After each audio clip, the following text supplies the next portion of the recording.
Une dépénalisation du cannabis qui va bien sûr faire couler beaucoup d'encre, on s'en doute, une décision qui doit encore être adoptée par le Conseil des ministres. Mais ce qui aujourd'hui fait débat, ce sont les conclusions du rapport du contrôleur de l'État sur l'opération Bordure Protectrice, une opération militaire lancée en mai 2014 dans la bande de Gaza pour faire cesser les tirs de missiles contre Israël, une opération qui avait suscité de nombreuses critiques et scissions internes au sein du cabinet de sécurité.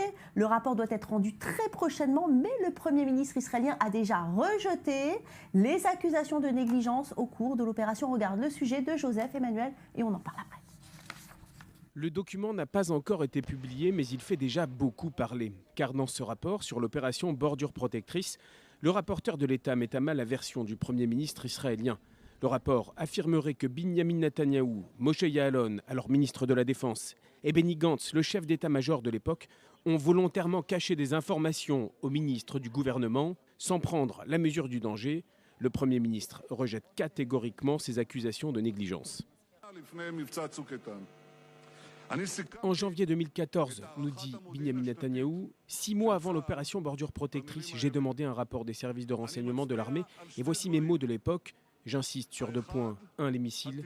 2, les tunnels. Le Premier ministre n'est pas le seul accusé de négligence par le rapport. Son ministre de la Défense de l'époque est tout aussi attaqué, accusé de n'avoir pas mis au courant les autres ministres. Réponse de l'intéressé.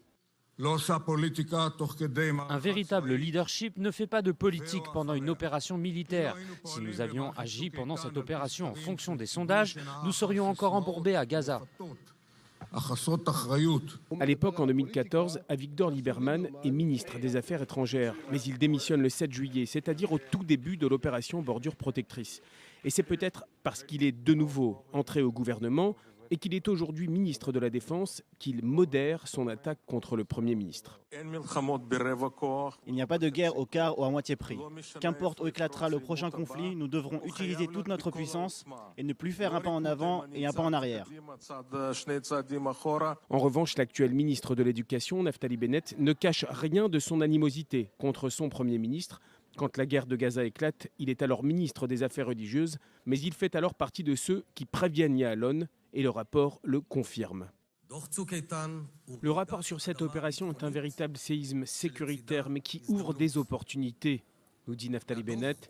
Le rapport montre clairement que la rigidité intellectuelle des responsables israéliens est la racine des problèmes.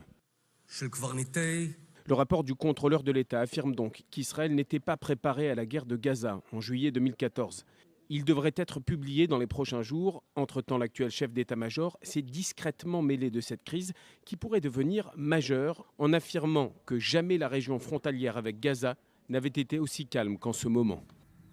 Alors, on vient de le voir, les responsables israéliens s'accusent mutuellement des défaillances et critiques au cours d'opérations Bordure Protectrice. Ce matin, la presse israélienne nous apporte encore un lot de révélations sur la conduite chaotique de cette opération. Jonathan Serrero, dites-nous tout. Oui, le Yediot Ahronoth a publié donc le contenu cette semaine des conversations qui se sont tenues lors des réunions donc, du cabinet restreint organisé en prélude et durant cette opération Bordure Protectrice de l'été 2014.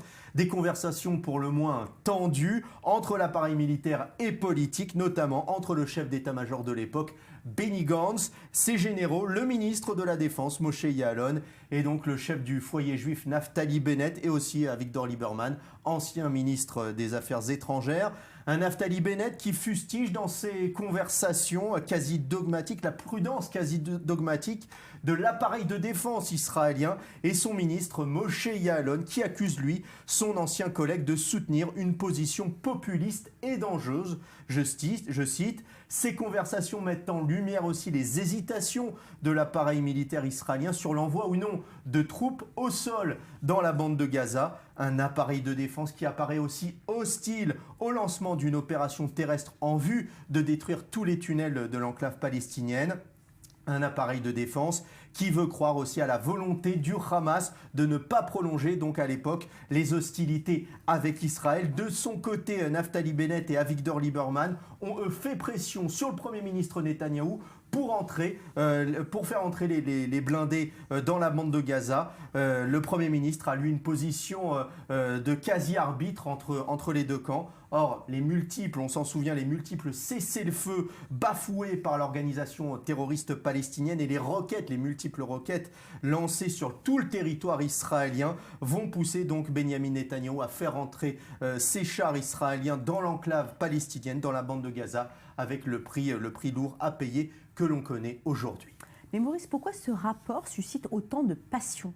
Ça, c'est une bonne question, Valérie, parce que vous savez qu'en vérité, après chaque opération militaire, le contrôleur de l'État établit un rapport sur la conduite de ces opérations, et c'est normal, parce qu'il s'agit des institutions de l'État qui fonctionnent, le gouvernement, la Knesset et l'armée. Alors, ce qui est intéressant dans ce rapport, c'est que pour le moment, il s'agit du rapport du contrôleur de l'État et qu'il n'a aucune conséquence juridique. Pour avoir des conséquences juridiques et mettre quelqu'un devant un juge, il faut qu'il y ait des erreurs graves ou des prises de position contre la loi. Là, il s'agit simplement d'établir l'état de préparation de l'armée face à une opération militaire et des relations entre le cabinet de sécurité, le cabinet restreint et l'état-major. Or, pour le moment, on apprend de ce rapport que finalement, l'armée était fin prête, les renseignements existaient, on savait exactement ce que le Hamas avait préparé sous terre pour menacer Israël et sur terre avec ses